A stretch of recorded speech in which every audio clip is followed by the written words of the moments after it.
হরে কৃষ্ণ কৃষ্ণ কৃষ্ণ হরে হরে হরে রাম রাম রাম হরে হরে। এই হচ্ছে গিয়ে আমাদের মদনপুরের শান্তিনগরের সবথেকে বড় কৃষ্ণ মন্দির।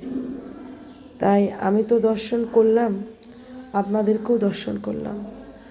স্বয়ং রাধা গোবিন্দ, গৌরনিতাই, জগন্নাথ, গোপাল দর্শন করুন, আমিও দর্শন করলাম। হরে রাম রাম রাম হরে হরে, হরে কৃষ্ণ কৃষ্ণ কৃষ্ণ হরে হরে, হরে রাম রাম রাম হরে হরে। জয় রাধারানীর জয় হোক, জয় মা মনসা বিশ্বহরি পদ্মাবতীর জয় হোক।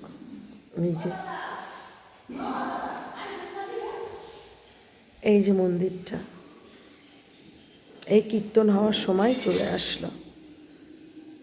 7 দিন ধরে অষ্টপ্রহর কীর্তন চলে এখানে। তাই যদি পারেন সবাই একবার আসুন। জয় রাধারানীর জয় হোক।